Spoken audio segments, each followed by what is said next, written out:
Hello everyone, welcome back to my channel global Gunjan. आज हम लोग बात कर रहे हैं एग्ज़ाम वेदा की। जो मैंने आपको प्रीवियस वीडियो में इसके बारे में बताया था, इसके हम अर्ली 10 क्वेश्चंस को सॉल्व कर चुके हैं न्यूट्रिशन एंड डाइटेटिक्स से रिलेटेड। अब हम लोग आगे के 10 क्वेश्चंस को देखते हैं।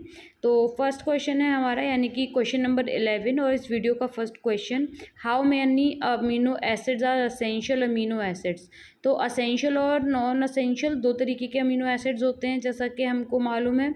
तो जो असेंशियल्स आर दोज जो कि हमारी बॉडी में हमें बाहर से इनटेक करने की ज़रूरत होती है, जिनको हमें बाहर की डाइट से लेने की आवश्यकता होती है। और नॉन असेंशियल जो होते हैं वो हमारी बॉडी में हमारे जो फूड वगैरह होते हैं उनके माइक्रोन्यूट्रिएंट्स के थ्रू ऑटोमेटिकली हमारी बॉडी में मिल जाते हैं हमको। तो दो तरीके के आपके जो न्यूट्रिएंट अमीनो एसिड्स होते हैं वो होते हैं। इसमें आपका करेक्ट आंसर क्या रहेगा? आंसर नंबर सी, यानी कि जो आपके एसेंशियल अमीनो एसिड्स हैं वो 8 होते हैं। इसकी जो ट्रिक है वो भी मैंने आपको प्रीवियस वीडियोस में अपलोड करके दी हुई है। अगर आपको ना मिले तो आप कमेंट सेक्शन में उसका लिंक मांग लीजिएगा, वो मैं आपको प्रोवाइड कर दूँगी। क्वेश्चन नंबर 12 है हमारा, arrange the following correct sequence. Juices are secreted from digestive organ glands, food intake from the mouth, enzyme break down the food and food passage through esophagus। तो सबसे पहले क्या आएगा इसमें, आपको जो हमारा खाना होता है उसका जो डाइजेशन का जो प्रोसेस है इसको करेक्ट सीक्वेंस में हमें अरेंज करना है। तो सबसे पहले आएगा ऑप्शन नंबर 2। तो आपका ए जो है वो आपका ऑप्शंस में से हट गया, ठीक है। फिर सबसे पहले हम इनटेक करेंगे, यानी कि भोजन को ग्रहण करेंगे। फिर आएगा हमारा ऑप्शन नंबर 4, यानी कि food passes through the oesophagus. Oesophagus के द्वारा हमारा जो खाना है वो आगे पास ऑन होता है, आगे गति करता है। तो सेकंड ऑप्शन है हमारा 4। उसके बाद हमारा क्या होगा, juices are secreted from the digestive organ glands. जो हमारे जो डाइजेस्टिव ग्लैंड्स होती हैं, जैसे हमारा कार्बोहाइड्रेट का डाइजेशन हमारे मुंह से ही स्टार्ट हो जाता है ना, माल्टोज के थ्रू। तो माल्टोज के कार्बोहाइड्रेट का शुरू हो जाता है, तो वो हमारा क्या आएगा, जूसेस का सीक्रेशन स्टार्ट हो जाता है डाइजेस्टिव ऑर्गन्स के थ्रू। तो ऑप्शन नंबर 1 आएगा। तो मुझे करेक्ट आंसर यहाँ पे डी लग रहा है। फिर हमारा ऑप्शन नंबर 3 आएगा, enzymes break down the food, यानी कि जो एंजाइम्स होते हैं वो हमारे फूड को ब्रेक डाउन करते हैं। तो इसका करेक्ट आंसर हम चेक कर लेते हैं, ऑप्शन नंबर डी, यानी कि हमारा करेक्ट आंसर है। इसका हमारा option number C correct answer था, राइट। उसके आगे हम क्वेश्चन नंबर 13 पर बढ़ते हैं। Given the correct sequence of iron deficiency anaemia IDA।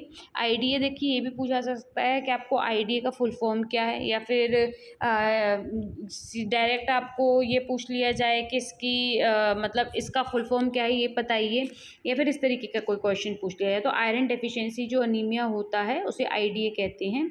इसका करेक्ट सीक्वेंस हमें बताना है। तो सबसे पहला है, fall in serum ferritin level, decrease in sustainable iron in bone marrow, fall in hemoglobin level, exhaustion of body iron reserves। तो इसका करेक्ट आंसर क्या होगा? देखिए, सबसे पहले आई थिंक मुझे इसका करेक्ट आंसर नहीं मालूम है, मैं ट्राई करती हूँ इसका आंसर करेक्ट करने के लिए। तो सबसे पहले फॉल इन हीमोग्लोबिन लेवल होना चाहिए। फिर उसके बाद exhaustion of body iron reserves, और तो हमारा 3, उसके बाद 4, तो हमारा डी आंसर होना चाहिए। लेट्स चेक, करेक्ट आंसर है। फिर सेकंड है हमारा, decrease in sustainable iron in bone marrow. उसके बाद हमारी जो बोन मैरो है उनमें से हमारा आयरन का लेवल डिक्रीज होता है, और लास्ट में हमारा जो सीरम है उसमें से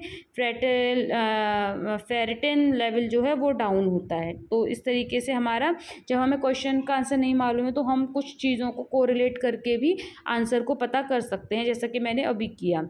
नेक्स्ट है हमारा 14 question, oral fluids do not include. Oral जो फ्लूइड्स होते हैं उसमें क्या इंक्लूड नहीं किया जाता है? Fruit punch, whey water, select the correct answer. तो जो फ्रूट पंच है, ओरल फ्लूइड्स जो हैं उनमें आपका वे वाटर तो आएगा, और फ्रूट पंच,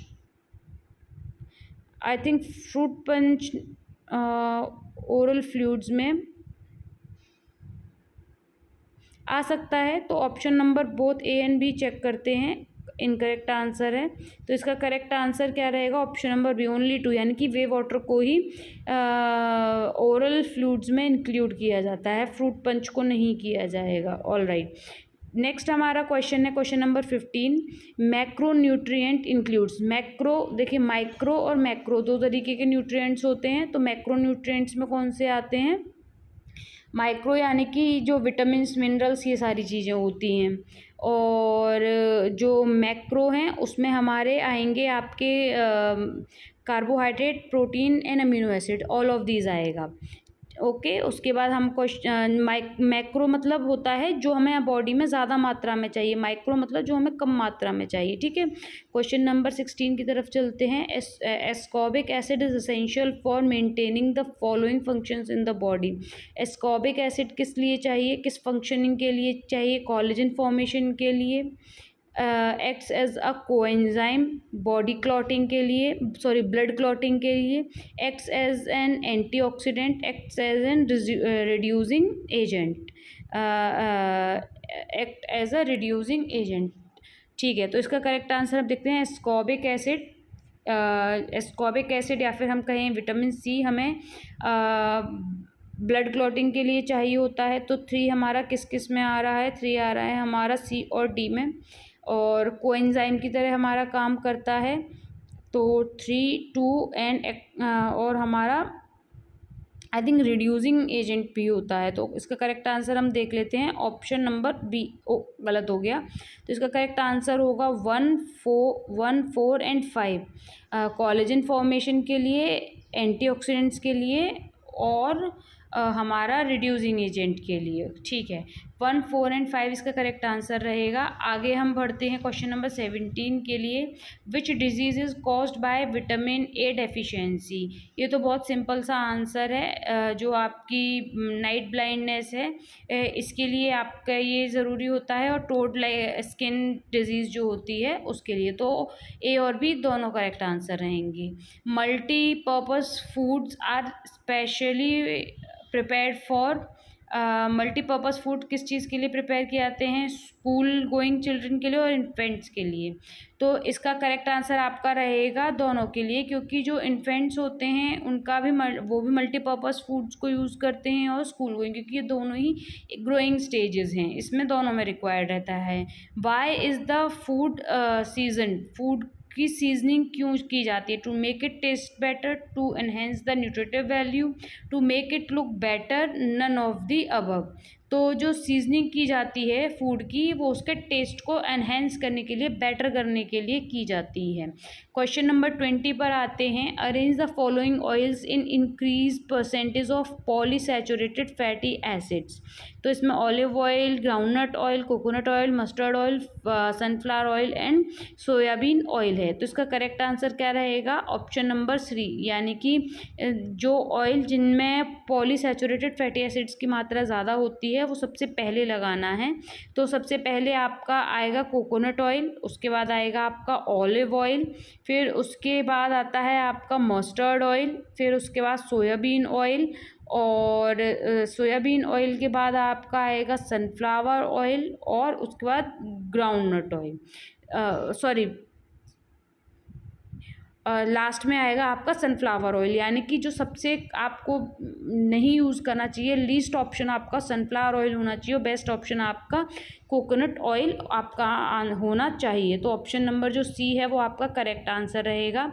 नेक्स्ट वीडियो में हम लोग बात करेंगे नेक्स्ट आपके जो नेक्स्ट 10 क्वेश्चंस हैं, इनके बारे में। वीडियो अच्छी लगी हो, समझ आई हो तो लाइक, शेयर एंड कमेंट करें। और thank you for watching my video and have a good day. Bye bye.